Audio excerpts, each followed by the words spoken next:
Hafidang, good morning. The Committee on Health now reconvenes this public hearing on Bill 210-34. Today's hearing is a continuation of the December 5th, 14th, 18th hearings. The committee intends for this public hearing today to be the final hearing on Bill 210 before the committee now does its work to provide a substitute version to report out to the full body. So today we'll accept testimonies if there's any from anyone who wishes to provide any oral testimony. We did receive written testimony on the draft markup from Public Health, and we'll take all of those into consideration. So now I'd like to call anyone who wishes to testify to please come forward. I know Mr. Fesh, you also have some testimony, so you can come forward as well. Yes, you can come. We'll recognize you. Anyone else who wishes to testify, I can invite you to the table up in front.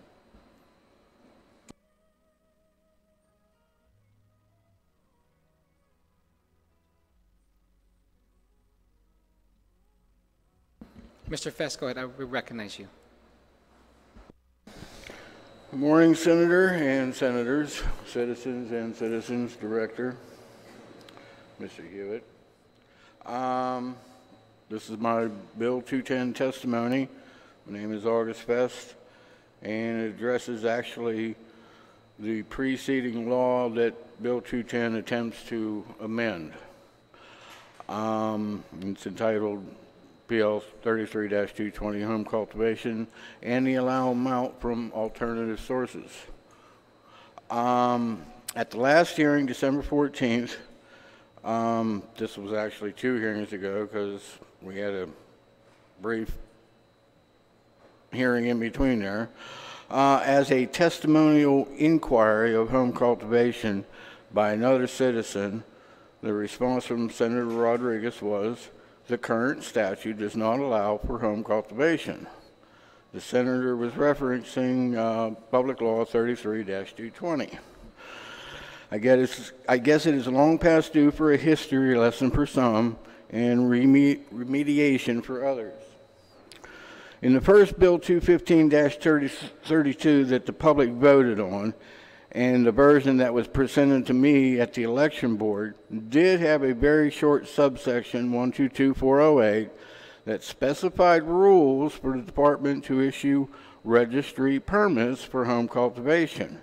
And I am fully aware that that subsection 122408 was deleted prior to public vote. However, that deleted subsection was not where the permission was given. The permission was given in subsection 122404, exemptions, and specified as medical use. I pointed this out at the first draft rule hearings, and the Department of Health panel admitted that there was nothing in the bill or the rules that prohibited a patient from home cultivation. I made the Department of Health panel admit to the public on camera to tell the people, and they recited, there is nothing in the bill or the rules that prohibits a patient from home cultivation. This is all matter of public record, recorded public record. The legislature may have removed subsection 12248 home cultivation permits, but they failed to sanitize the document where it actually gives the permission in subsection 122404 exemptions as specified as medical use. The first words of the definition of medical use are acquisition, cultivation, and possession, the same definition we are currently using. It was stated in the deleted short subsection of Bill 215 that the physician's written recommendation shall constitute a valid cultivation permit.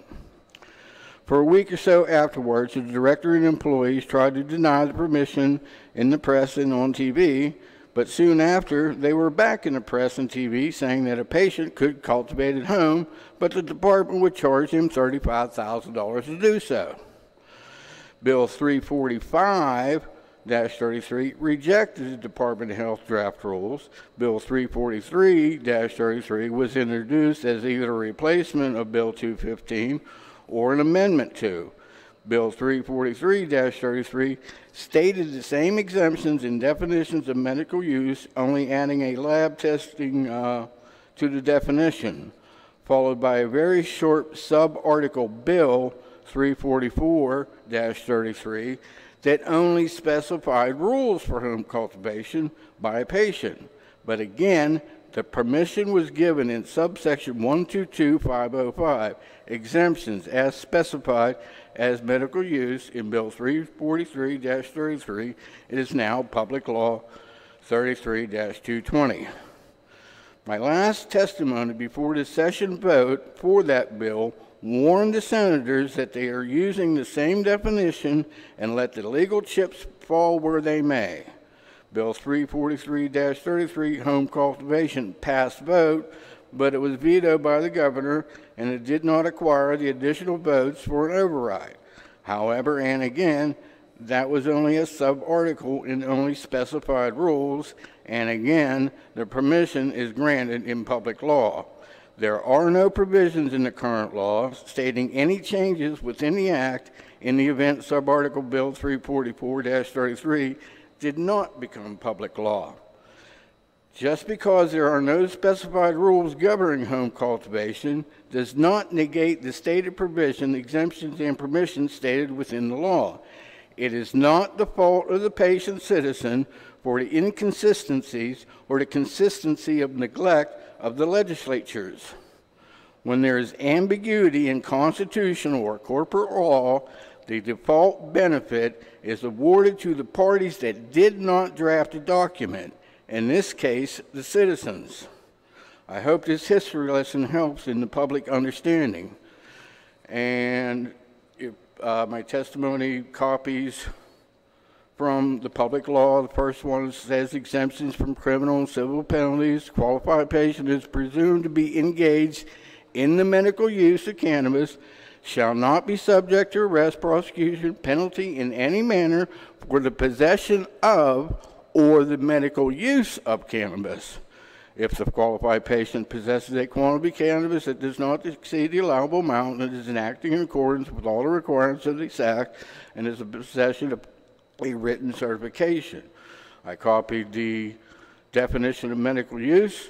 Medical use means acquisition, cultivation, possession, and a list of a bunch of other things for most likely the businesses, except for maybe transfer, because you got to be able to carry a little medicine around, and administration. That's medicating. D, cannabis, definition of cannabis in the law. Cannabis means all parts of the plant genus cannabis, whether growing or not. And I won't bother to read the rest of it. The monkey business is in this most arbitrary Bill 21034, subsection 10301, is an attempt to obfuscate the history and the fact that a qualified patient indeed has permission to cultivate, as they are granted under Public Law 33-220 under subsection 122504, exemptions as specified as medical use and are not prohibited from such medical use in subsection 122505, prohibitations of the same public law. This is a classic bait and switch. Why would you appear to rewrite two subsections of public law into one subsection of Bill 210? Answer, to mask that the patients are indeed allowed to cultivate.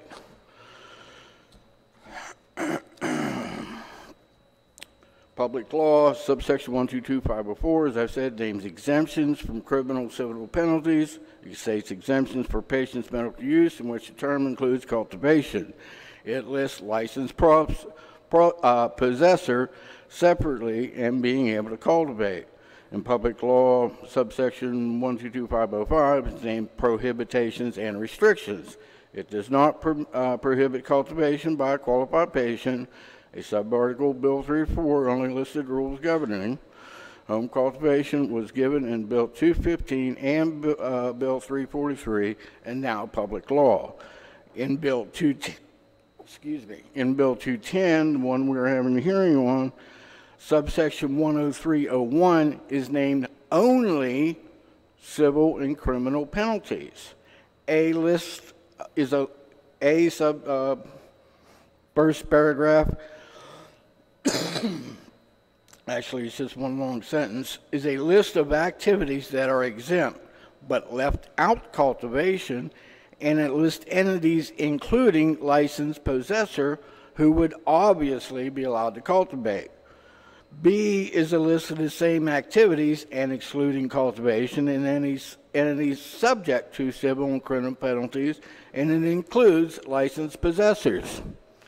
Bill 210-34, subsection 10301A states is pursuant to Public Law 33-220, subsection 122504, which are the exemptions, and Bill 210-34, subsection 10301B states is pursuant to Public Law 220, subsection 122505, prohibitations.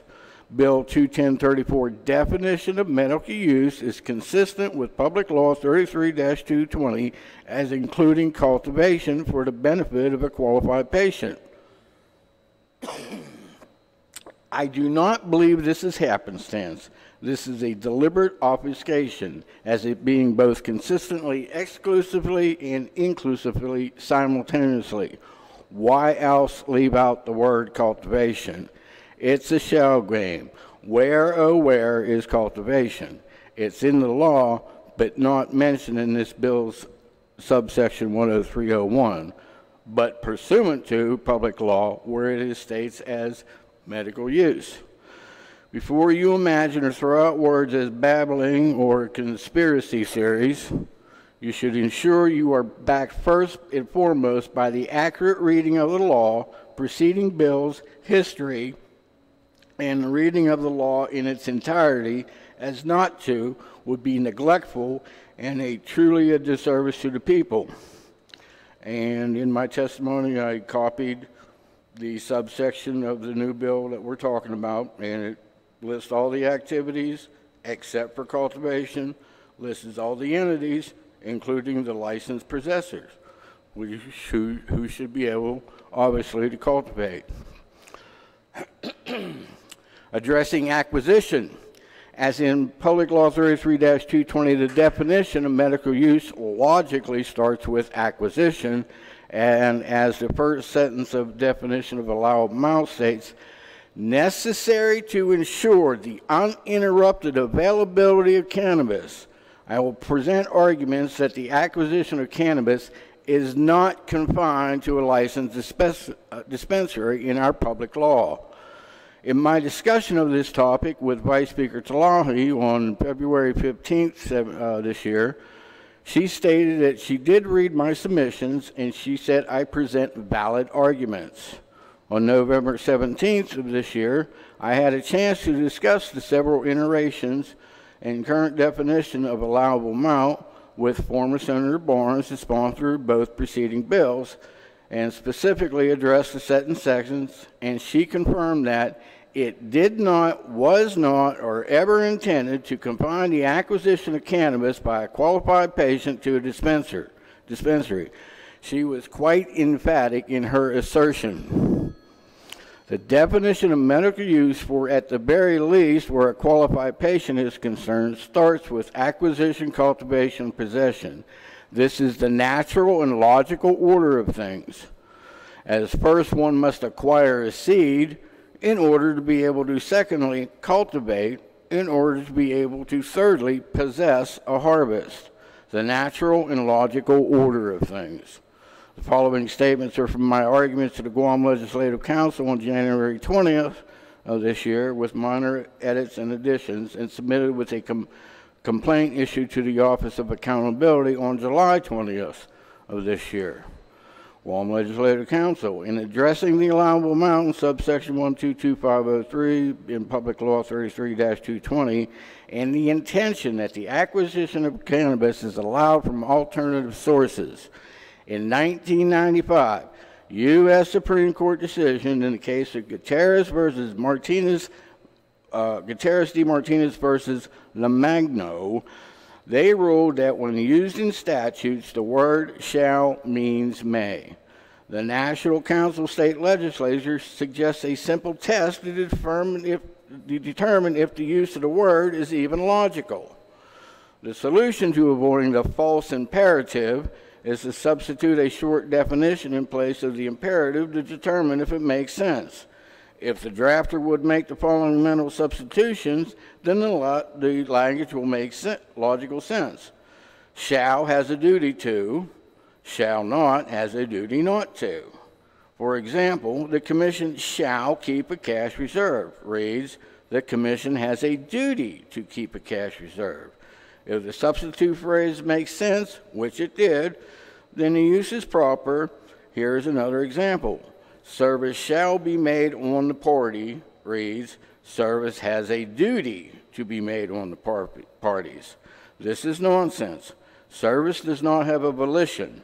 Service cannot even exist until it is made. Therefore, it is a command that service bring itself into existence. This provision needs rewritten. Likewise and obviously, the use of the word shall in the sentence of the definition of allowable amount is nonsense. The allowable amount shall consist of an amount not to exceed 2.5 ounces of dried or prepared cannabis purchased from a dispensary. The preceding sentence is illogical. I will assert and argue further that the only word in the sentence in question that could possibly have a duty to is dispensary, who could possibly have a responsibility, restriction, and liability. The patients are not mentioned in the sentence whatsoever. They are, however, mentioned in the first sentence, and not mentioned is dispensary.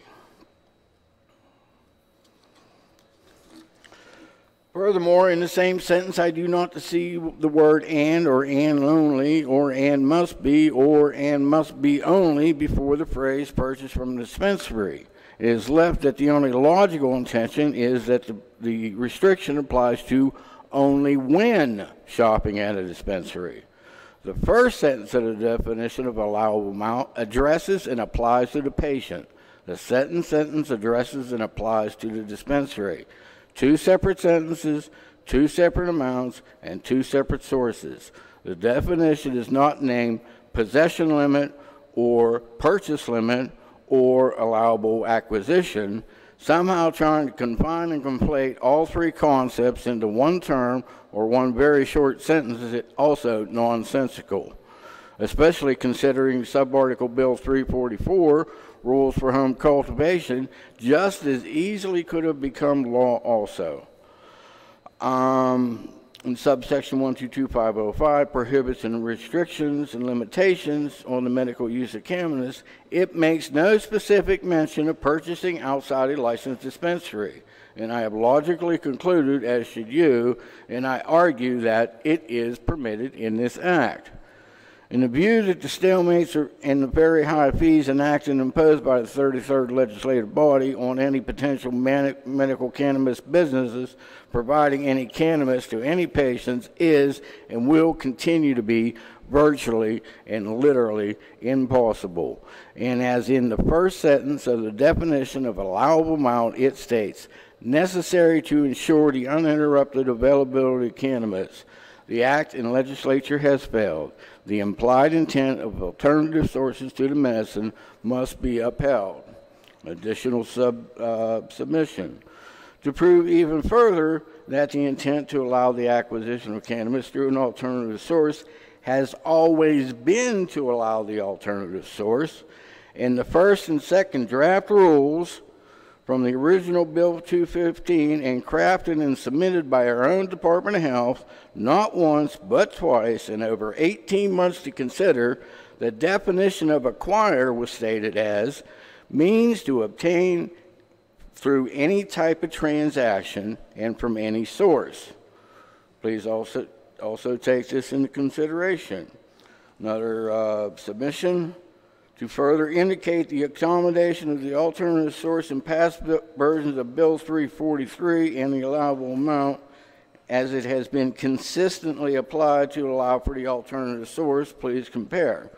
In the excerpt from a prior version, it demonstrates more clearly between the allowable amount as it applies to the patients and separately as it applies from or at a dispensary, as it is broken out in separate subparagraphs, and I show the version that we had. The first part is the same as in all all the definitions, but the first subparagraph, it says, consists of an amount allowed not to exceed 2.5 ounces per cannabis.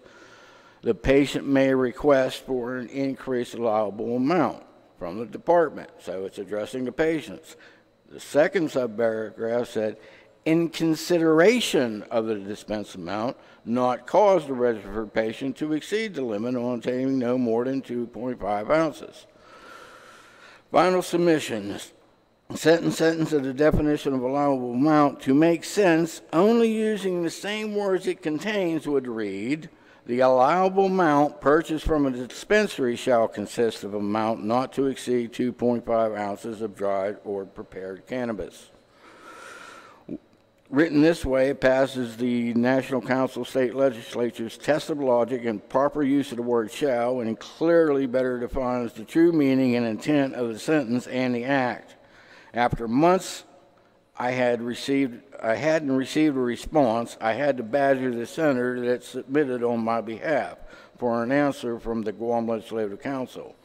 Council's response was, it was not the job of the Guam Legislative Council to interpret law. I asked why not say so in the first place rather than ignore it, and what is it that you do then, if not interpret law? As in the first sentence of the definition of allowable amount, it states necessary to ensure the uninterrupted availability of cannabis, the stated provision of the exemptions in subsection 122544 as specified as medical use and defined and designed for a patient to acquire, cultivate, and possess their cannabis must be upheld. It is not the fault of the patient citizen for the inconsistencies or consistency of neglect of the legislatures of the 33rd and the 32nd, 33rd, and now the 34th. When there is ambiguity in constitutional corporate law, the default benefit is awarded to the parties that did not draft the document. In both cases, this would be the citizens. Senator Estevez, if you're working on providing a sub-article amendment to the public law with rules that govern the existing provision for home cultivation, please ensure it is generous, does not involve the Department of Health whatsoever, and is not over-restrictive or over-regulated, and with no fees, as lawmakers are very efficient at coming up with rules that restrict and prohibit, not so effective at coming up with rules that expand and allow. Bringing forth what's in the laws won't hijack the bills nor anyone's cause. Someone may be crave monopoly, discrediting one seeing inconsistencies. The director now suggests registry for doctors who attain CMEs, but refuse to produce, with AG's lame excuse, tally doctors recluse that recommend use. It is now his cognition he suggests a prescription. I thought he threatened to resign his position. We're not sure of his course, but with no race in his horse, seems to look like as remorse. I guess his bluff was not so tough. This bill, as presented, is designed and intended big kicking the can as apprehended. Before store 2 years or more, if at all, is anyone's call. Not with medical, the numbers aren't there. Does anyone see? Does anyone care? Adult use is the saving grace for medical patients. Please step up the pace. Thank you very much, Mr. Fess. Ms. Pellicani? Hafidin, good morning. Senator Lee, Chairman Rodriguez. I'd like to start by apologizing for not having my line-by-lines completed of the rules and regs. I really needed a couple days just to not look at it. It was a lot of information to digest, and I figured a couple days to come back to it would help find some of the inconsistencies, those little details. And I was able to find some, for example, application of the use of the word batch, which we didn't catch before, just needs to be changed to crop. Very minor edits, but it's just stuff that reflects within the definitions and reflects some of the changes that were made for consistency throughout the document. There is nothing major. The time also gave me a chance to figure out what wasn't sitting quite right with me about the bill. And as I was able to clear my head of all the complexities and the details of the rules, I kind of figured it out at 2 o'clock this morning. So I'm back at the same place with the same questions I started with about this bill from our first testimony. And then moving into the markup process, based on the comments from Department of Public Health and Social Services, they have advised that they can't regulate this program without a Cadillac seed-to-sale program. Since then, all the effort has been put into drafting fast-tracked procurement guidelines in order to get them exactly what they insisted upon, and Troy has done a fantastic job. I don't have the expertise to comment or have an opinion on procurement law, so for me, he did a lot of work on that, and I appreciate that. At the same meeting, I suggested that we stand up the program, assemble the commission, and give it 1 to 2 years to do due diligence and get that seed-to-sale program with the stakeholders at the table to determine what our needs are with the input also of licensed businesses. Apparently, that suggestion didn't pacify anybody at the table, as another business stakeholder had come forth with the quote and that it was going to be affordable for the government. I was told later on that businesses would have to pay $5,000 a month in licensing for this program. I did not confirm that information, and I didn't hear it, so please do correct me if that information was not correct. But that's a pretty steep price for licensing monthly. So we did have a chance to review the procurement portion of the bill, and I just want to propose a sort of theoretical timeline, which to me seems a bit realistic. That's 30 to 60 days to draft an RFP. That's from if the bill should pass. 180 days to close the RFP, 60 to 90 days for the implementation of the program and regulator and government stakeholder training, and another 60 to 90 days for business compliance and training. So after the government installs everything, their regulators are trained, the businesses will now purchase their license and train their staff to use it. So that's a total of 11 to 14 months, which based on the first markup meeting falls exactly in line with what I had estimated to be 1 to 2 years. So I guess my question, if anybody could answer, am I to assume that DPHSS will not be standing up this program for another 11 to 14 months because there is no clear language in the bill about the path that we're taking? And if they refuse to stand up the program without the seed-to-sale tracking system, again, where does that leave the public? I wanted to reiterate and clarify from my first testimony, seed-to-sale tracking systems were developed due to the growth of the market created by the passage of adult use programs in multiple states. This was to assist in tracking to prevent diversion across state lines. With Oceans for Borders, we do not have the same problem. If we are going to wait 11 to 14 months for a seed-to-sale tracking program to prevent diversion to the illicit market, then we have a gross misunderstanding of what is happening on our island. The illicit market is stocked just about all year round. They do not need a regulated market to supply them. In fact, as long as there is no regulated system in place, they are currently charging some of the highest rates in the world, and this is all untested cannabis that patients are availing of.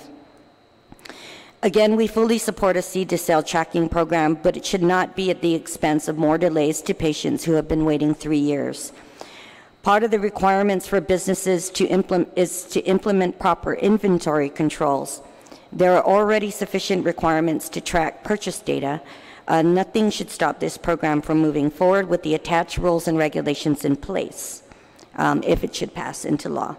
We lend our full support to the efforts of the committee chair to get this done, but without a clear path on what will happen to this bill if it should pass, we do not feel confidence in the execution of it. DPHSS has shown that they will not honor the provisions of law set forth if they should choose not to. They will even go so far as to get the AG to advise them not to allow to follow the law if it doesn't make sense to them. And this is a quote from the Pacific Island Times. When they decided that they didn't want to issue patient registry cards, which is in violation of the law. So I apologize, but I have lost much faith in leadership at the executive and judicial levels. So in conclusion, I will be reviewing the policy once more as I complete it today for inventory controls to see if there may need to be more details, such as how to track maybe a system of protocols to track harvest weight, subtracting water weight, et cetera, et cetera. So those can be done and submitted to Department of Public Health and Social Services in lieu of a seed-to-sale tracking program. I'm sure there are protocols out there already that exist, and I'm going to reach out to some of our peers to see if there is something that's outlined that we can submit as well. Again, this is just to ensure that we're not going to be waiting another year for the program. If the seed-to-sale tracking system was going to be mandated, was going to be a necessity, I wish we would have had this discussion 2 years ago. They were available at the time. And again, we are in full support of it. It makes everything easier for everybody, including the businesses as well. And as seed-to-sale tracking systems continue to grow and expand, we will be able to take advantage of that opportunity and grow and expand with it.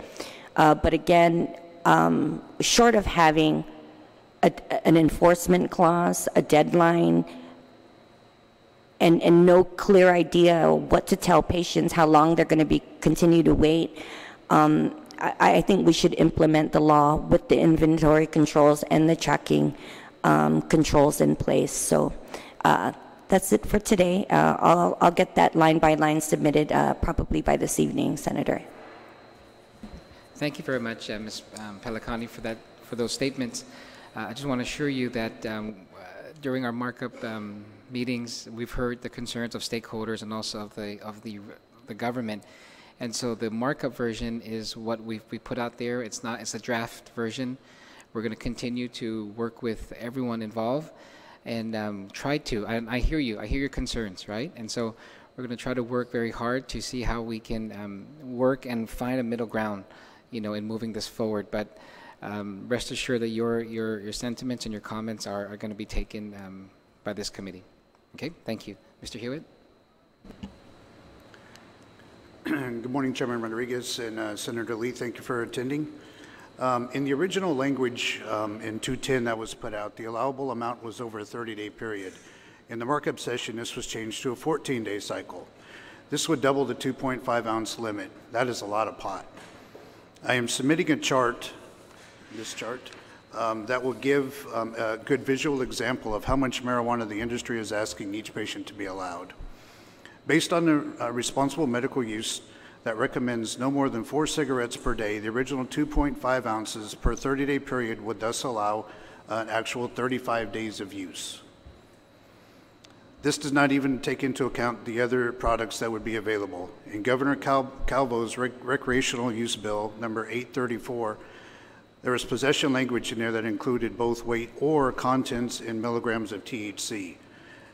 In researching this bill that Calvo had introduced, I was informed that Colorado was consulted to obtain this language and should be for this measure in front of us also at this moment for a determination of maximum THC allowed during a 30-day period for any combination of dry marijuana or infused products.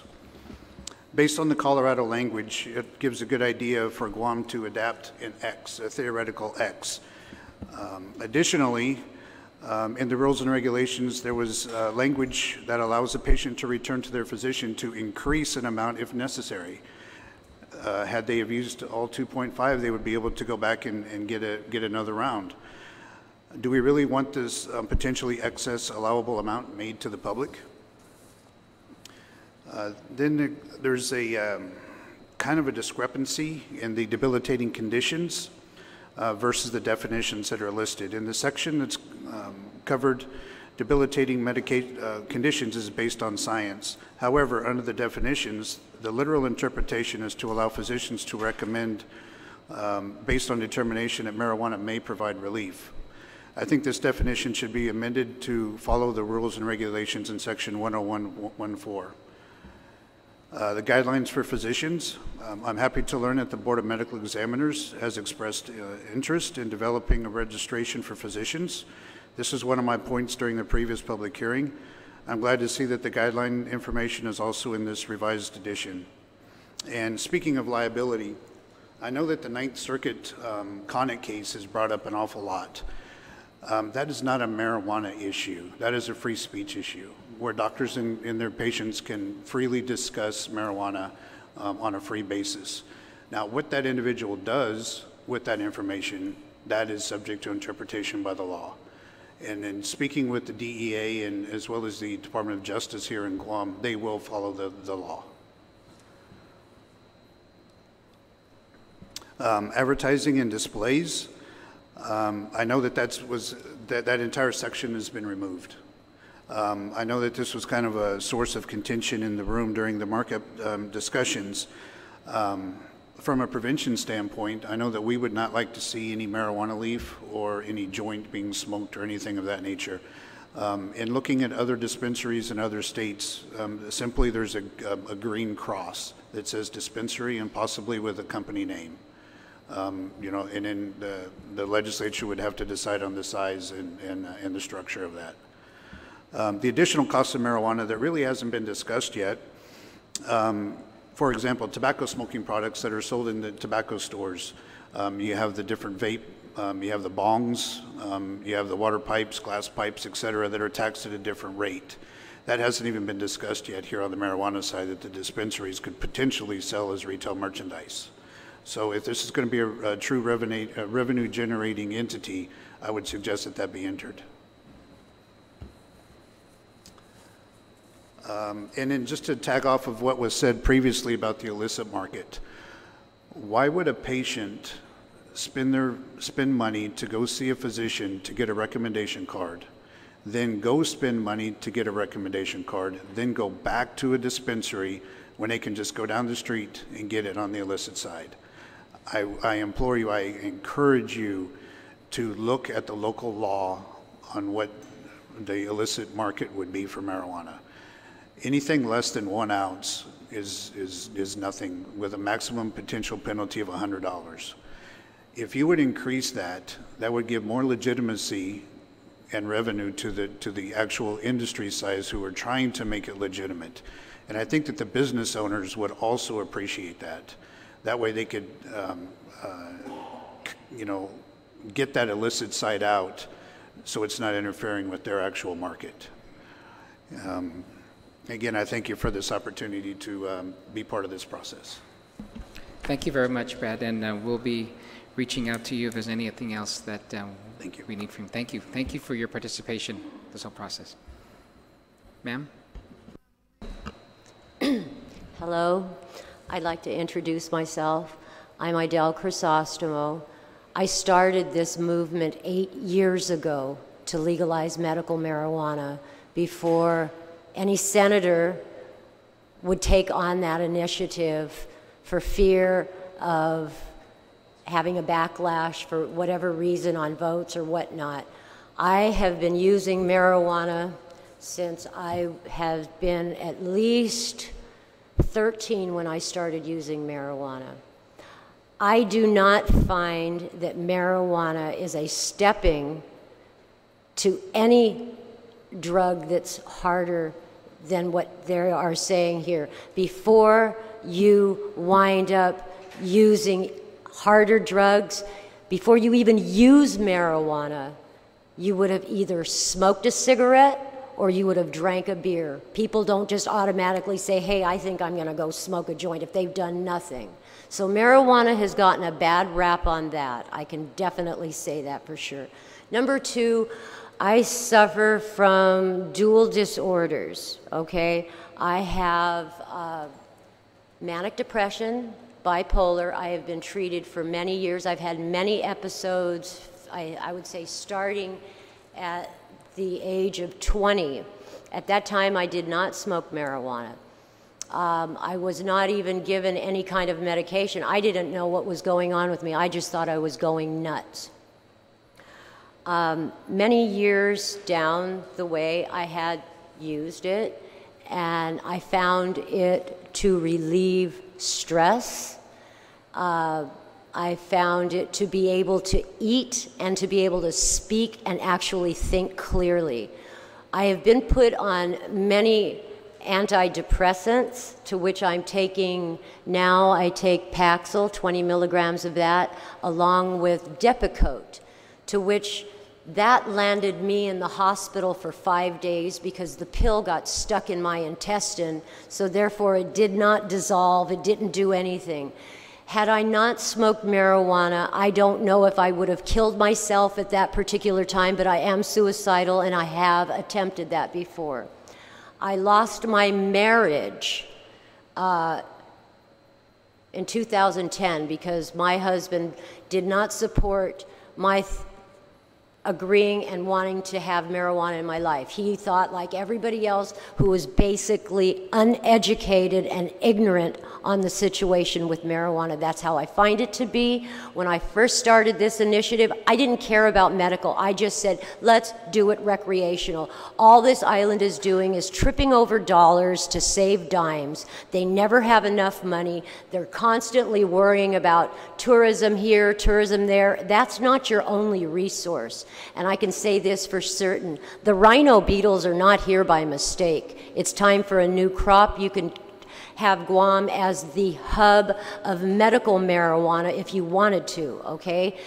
There's many resources that we could have gone through that we just are unaware of. I don't find anything wrong with this.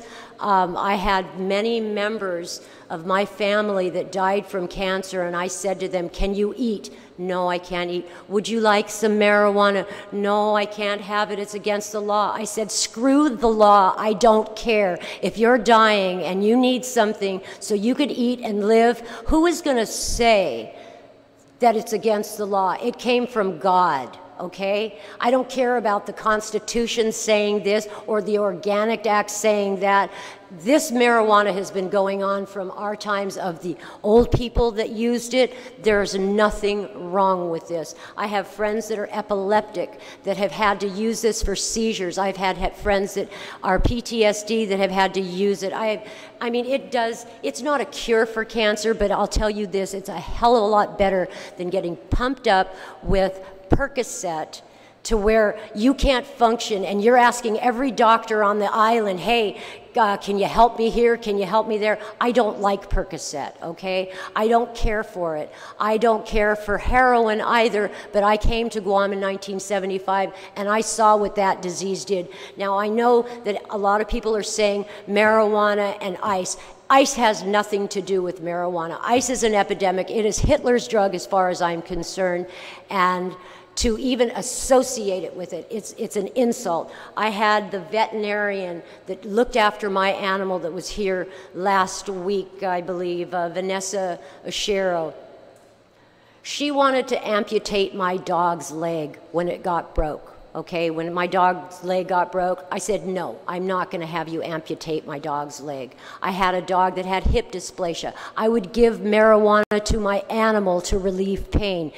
Look on the internet. They use it all the time. It's of God. It's natural.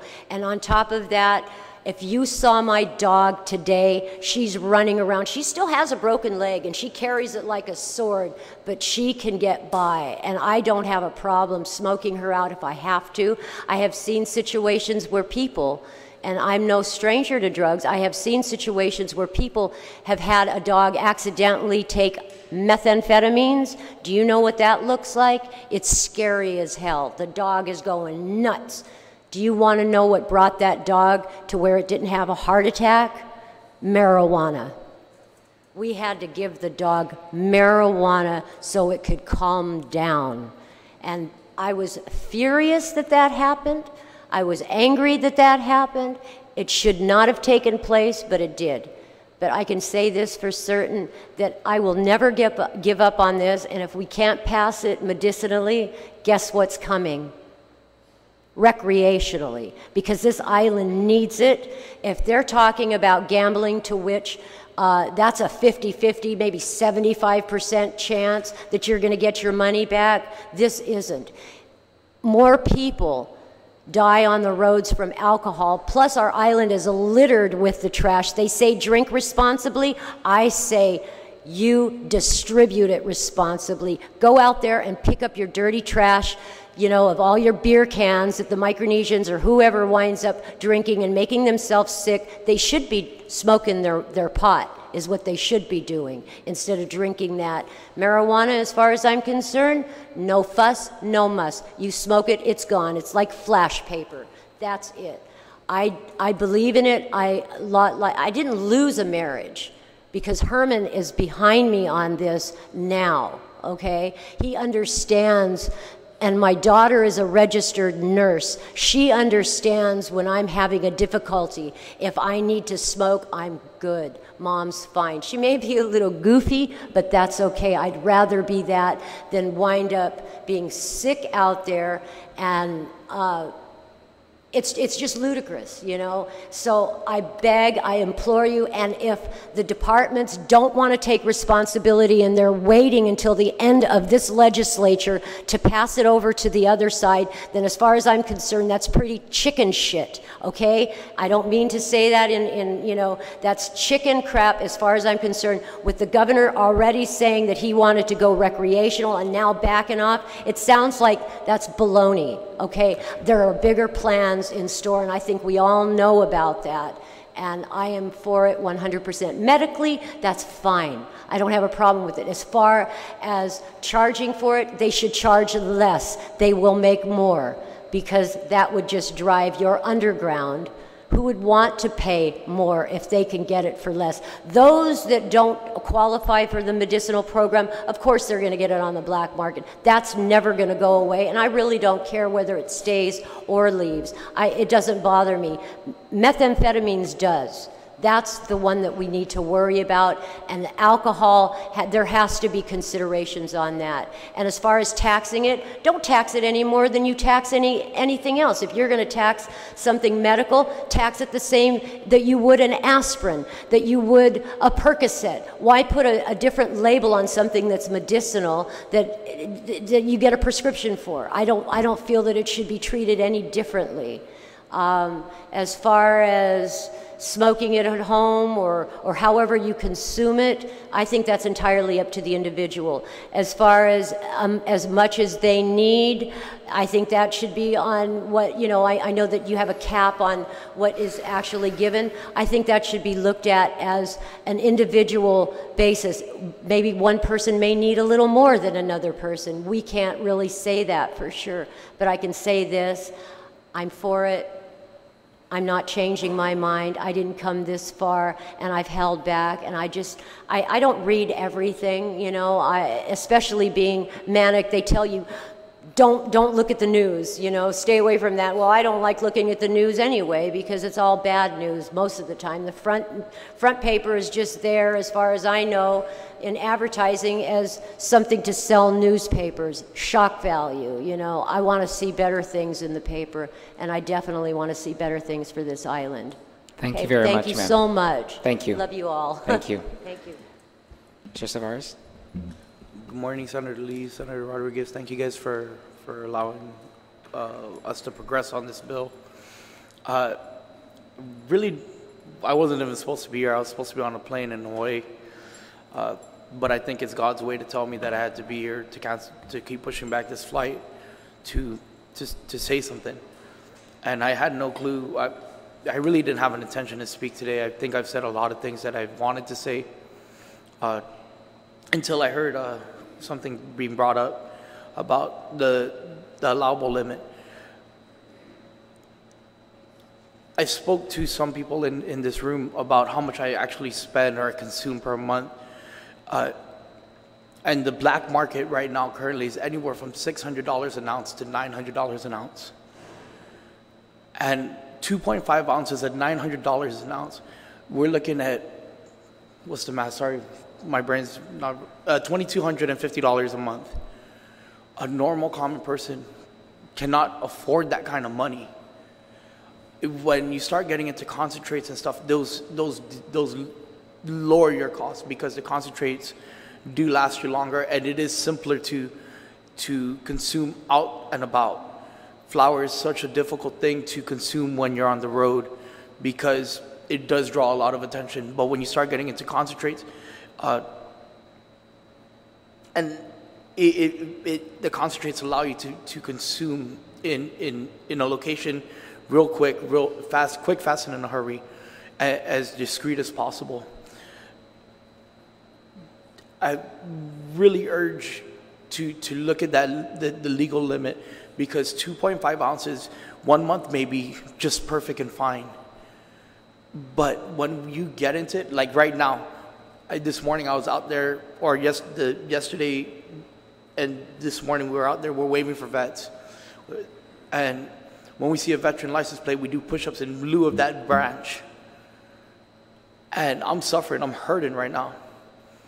And times like this, I'm going to consume at a higher rate due to what's going on right the here and now. And I'll tell you, I'll blow that 2.5 ounces out of the water in times like this. If I remain like this, I'll go through 2 ounces in 2 weeks, which that leaves me 0.5 of an ounce for the remainder of the month.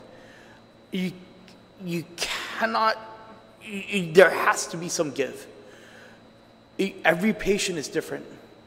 We can't just say that, okay, well, all patients are the same and we're going to give them the same allowable amount. The doctors, I think that's something up to 5 ounces a month should be looked at. And the doctor has that, we can put a cap. The doctor can say, okay, you can consume, I recommend up to 3 ounces for you per month, or 2 ounces for you because your conditions are not that severe. Just as they prescribe, they give a prescription, and they give you 30 tablets of this. Every patient that's going to go through a dispensary door, his condition is not going to be the same. And them working with their doctors, their physicians, or their dispensaries to figure out what's going to work for them at that moment, or what strands. Currently, our black market, there's very few people who actually can give you the strand that you're looking for to get you in the right direction that you need to be. And as a patient, this sucks. Straight up, this sucks. It sucks paying almost over $2,000 a month out of my pocket, taking food out of, not food, but my family still eats. But it does affect us. When this dispensary opens, the hope is the prices are going to drop. And of course, when you regulate something, and the black market's going to drop. And it's just going to compete, bottom line. Because everybody, that's just how the economics of things work. But of course, when patients need their medication, they're going to go to who has the best quality for them. And by having this regulated market, and having these dispensaries who have gone through the process of testing, of laboratory testing, to ensure that everything that each patient consumes is at the highest quality, we need that now. We needed this years ago. I urge you, we talked about 6 months, 6 months from now. Let's turn those words into reality. I'm hoping to be in Hawaii on the 1st, to actually walk into a dispensary, because Hawaii is going to offer, what's the word? Reciprocity? Sorry, my TBI doesn't work out too well. For patients. And I'm going to go in there with my certification from Guam, with my head held high, knowing that what I'm doing here is the right thing for me. And I know there's a lot more vets and a lot more people here on Guam that it's the right thing for them. 12 months, another 24 months. It's just, let's hold hands and get together and work to a common goal. You know, it's not the legislature suffering, it's not public health suffering, it's people like me These cancer patients up at GRMC, at GMH, who are cancer patients who are currently off island, spending thousands of dollars. I'm spending thousands of dollars. I have a cancer patient in Hawaii right now who me and my wife are taking care of because we know that this is the best thing for her. Why do our patients have, our people, no matter what walk of life, what ethnicity, our people of Guam, why are we suffering, waiting for people who are dragging their feet?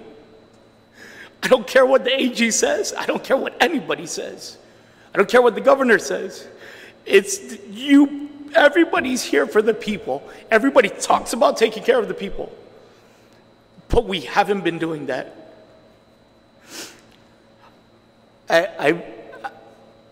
6 months. Is that a reality? Or is it just another myth? I really appreciate you guys taking some time to listen to me.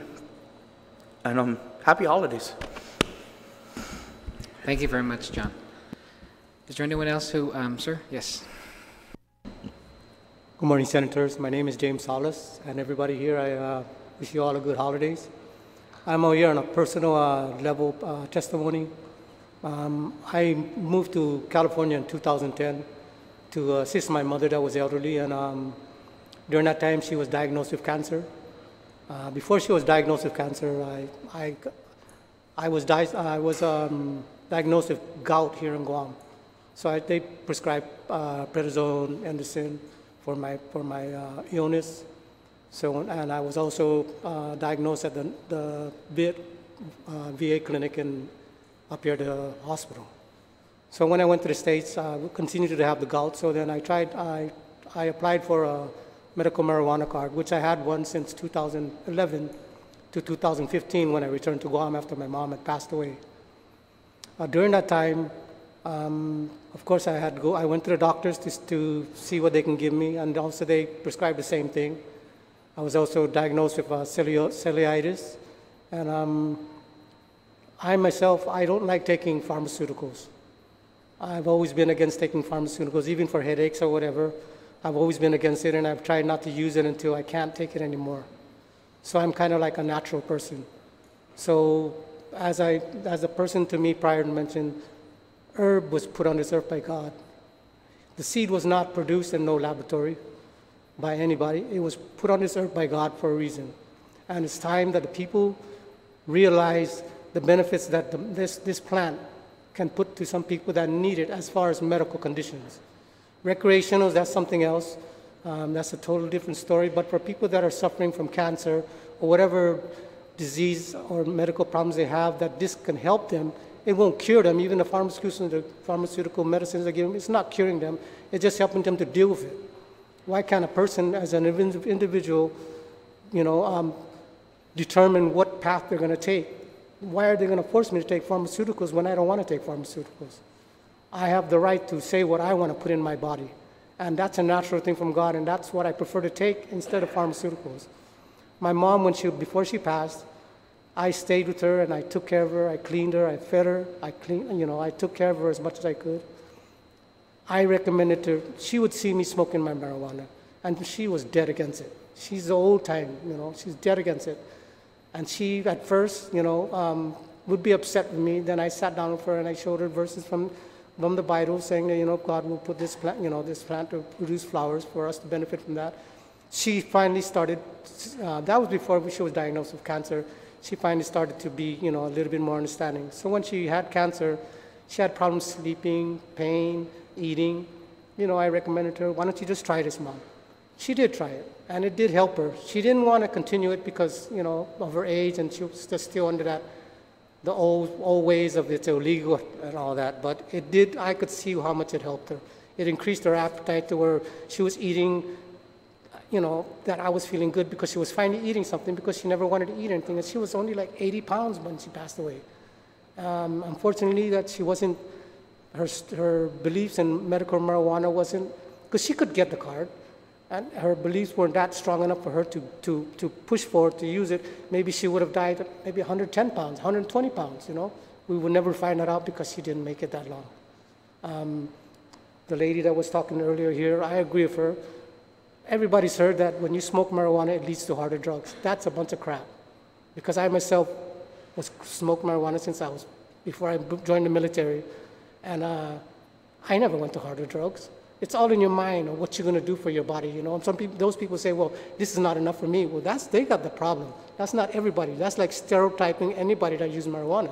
Of course, it's illegal, but it's a time for the government of the United States to reschedule marijuana and not put it in the same category as heroin, methamphetamine, coke, and all those other drugs that everybody knows that's killing the people of the world now. I'm for medical marijuana, and I'm hoping that this thing finally passes, and I applaud you senators that you're trying to, you're being involved with this movement to move it forward for these people that are suffering. The time has come for this pain to stop. There's been too much pain with these people suffering over the years, and all it is because the pharmaceutical companies don't want this thing to become legalized because it's going to affect their income. They're going to lose a lot of money because people are going to want to get away from those things. But because it's illegal, they're forced to take that medicine. They're forced to buy those. That's why those people are millionaires, because the law is preventing these people of taking what they want to take because they're afraid of getting prosecuted or persecuted. I don't want to get into too much detail. I heard everybody's testimony today, and I apologize because I've been wanting to come down here, but because of transportation problems, I haven't. I came last Thursday, I was late.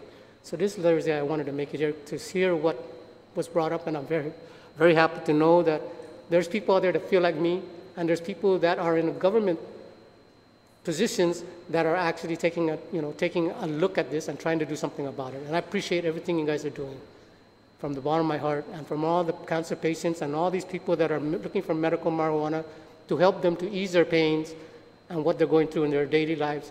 I applaud you people. Thank you very much. Thank you very much, sir. I appreciate your comments. I want to acknowledge Senator Lee for being here. Senator, you have anything else before we adjourn? Thank you, Mr. Chair, and I just want to thank you all so much for taking the time out, for doing your research, and for presenting a lot of different aspects for us to review on this bill. And Ms. Pelicani, I'm definitely looking forward to your line-by-line review of the bill and any other things that we might, little tweaks that we can do to make it better. But I certainly want to recognize the work of the chair and his team and the committee. I know that it's taken a lot of time and effort in really trying to make sure that we get this right, and it's important that we have stakeholders here who are very engaged and who are going to stay and listen to all of the testimony that we've gathered over these many weeks and months. But I think it really boils down to what has been shared by a lot of patients and people in our community who are hurt. And we've heard from these individuals, we've heard from people in chronic pain, we've heard from their caregivers and their family members, and this is just a huge burden. And when we talk about what the alternatives are out there, it's very scary, from the illicit drug market to other prescription drugs that have really very, very harmful effects on their body and their mind. And in my personal experience, when I was pregnant with my first daughter, I had a condition called hyperemesis gravidarum. And that is something that, typically doctors in the States and other medical professionals might prescribe marijuana for those patients. That wasn't afforded to me. I don't know if I would have taken it up, but I did lose a significant amount of weight. I was in the hospital. I was hospitalized 5 times with my daughter. I almost didn't make it. And so it was very scary. And had this been an option, it might have really just helped that period of my life to go much smoother. There's a lot of stress and anxiety being in and out of the hospital, so I can empathize with those situations. And for many people in my life and many friends and family members that I have that are in chronic pain, I really feel like we need to do everything we can, and that's why I'm just so grateful for you guys to take the time out and really do your due diligence in going through this process, participating in this process is so important because we really want to make sure that we get it right and in the end do what's best for the patients and the entire community of Guam, make sure that everybody is protected. So again, I just want to thank you. I want to thank you, Mr. Chair, and Merry Christmas, Happy Holidays to everyone. Thank you. Thank you very much, Senator. I want to thank everyone here for your work and your participation in this process.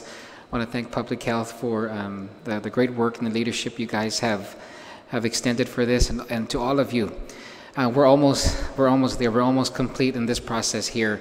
Unfortunately, the committee has set out an aggressive goal to get this hopefully passed before Christmas, and Christmas is this Monday. We're not going to get it passed before Christmas, but we're almost at that end on the committee's work, and as soon as we're done, we're going to do it very carefully. We're going to expedite this and make sure we get a good markup bill to the senators so that we can get this passed and taking into account everyone's advice and consideration moving forward. So this will now conclude the public hearing on Bill 210-34. The committee will accept written testimonies from now until such time we close the committee report and have it reported out. Okay, so again, thank you so much and Merry Christmas to everyone. God bless. We're adjourned.